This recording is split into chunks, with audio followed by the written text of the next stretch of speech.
saacado ka hor waxaan baahinay in xaaladda culus ee u dhaxaysa labada dal ee Suudaan iyo Itoobiya ay tahay mid saameyn culus reebi karta haddii labada dhinacba ay u diyaar garoobaan dagaal culus oo ay isku dhacaan labada dal kaas oo ay ku muransan yihiin xuduud ay isku hayaan muddooyinkii u dambeeyay.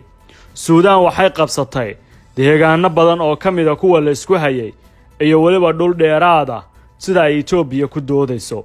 war qoraal ah oo ka soo baxay Itoobiya waxaa lagu sheegay inay diyaar u tahay inay difaacdo qarannimada iyo madaxbannaanida dhulkeeda, waxayna Addis Ababa ku eedeysay ciidamada militariga Suudaan inay ku soo xadgudbeen xuduudaheeda isla markaana ay ka geysteen falal kale oo guracan. waxayna sheegeen intaasi ay tahay militariga dalku mid ay u dhisan yihiin difaacidda xuduudaha oo ay ka shaqayn doonaan. qoraalka Itoobiya waxay wacad ku martay inay qaadi doonto tallaabooyin lagu ilaalinayo madaxbannaanida dalkeeda. taas durba waxaa loo fasirtay inay tahay diyaar garowga dagaal ee labada dhinac ka dhexdhici kara.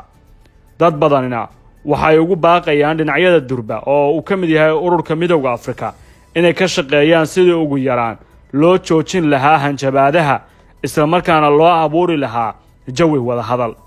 hanjabaadda Addis Ababa waxay ku beegantay xilli Suudaan ay xoojisay guutooyinka ciidamadeeda dhulka iyo cirka ay Khartoum ku soo daadguraysay dhinaca xuduudaha Itoobiya ay la wadaagto. boqolaal dabaabaadka dagaalka oo ay leedahay Suudaan ayaa la geeyay xadka sida ay muujinayaan muuqaallo laga baahiyay baraha bulshada. sidaas oo kale wasiirka warfaafinta ayaa sheegay in dalka Suudaan ay la wareegeen wax ka badan 70% dhulkii labada dhinac ay ku muransanaayeen. Itoobiya waxay xustay sidoo kale inay wali diyaar u tahay wada hadal in lagu dhameeyo khilaafka iyo in xaaladdu aysan faraha ka bixin inta ka horeysa. waxayna muujisay sida ay u doonayso ugu yaraan in la helo xal siyaasadeed oo lagu baajin karo dagaal culus oo dhex mara labada dal. dhowaan waxaa fashilmay wada hadal iyo wada xaajood ay yeesheen ra'iisul wasaarayaasha labada dal marka ay isku qabteen lahaanshaha goobahan. ra'iisul wasaaraha Itoobiya arrintan waxay ku tahay cadaadis weyn oo halis badan waqti xaadirkan haddii aan xal loo helin degdeg ah oo lagu maareeyo. dhinaca kalena wararka Itoobiya ayaynu ku jirnaaye waxaa jirtay baarlamaanka deegaankii maalmihii u dambeeyay ay dagaaladu ka dhacayeen inay soo saareen go'aamo cusub oo ku wajahan xaaladda dagaaladaas sidii loo baajin lahaa.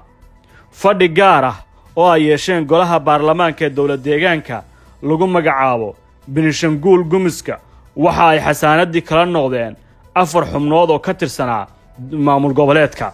xubnaha golaha deegaanka ee Benishanguulku ay aqlabiyadda ugu codeeyeen xasaanadda laga qaado waxaa ka mid ah 4 xubnood oo muhiim u ahaa howlaha deegaanada ka socda, waxaana loo haystaa inay si degdeg ah qayb uga ahaayeen dad badan oo la xasuuqay.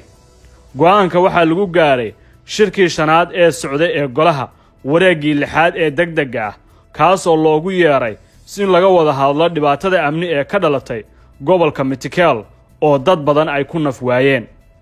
waxaana xubnaha la cayriyay ka mid ah madaxweyne ku-xigeenkii gobolka, agaasimihii guud ee wakaaladda sayniska iyo teknolojiyadda ee ismaamulka, guddoomiyihii hore ee aagga lagu dagaalamay ee Mitikel iyo waliba sidaas oo kale xubno kale oo iyana looga shakisan yahay inay qayb ka ahaayeen.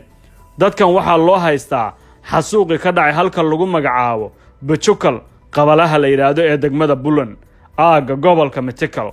waxaa ku dhintay in ka badan 200 oo qof sida lagu sheegay bayaanka xafiiska isgaarsiinta ee gobolka. xubnuhu sidoo kale waxaa xubnaha siyaasadeed ee gobolka qaar ka mid ah la sheegay inayna laga qaadi doono tallaabo kale oo arrinta la mid ah.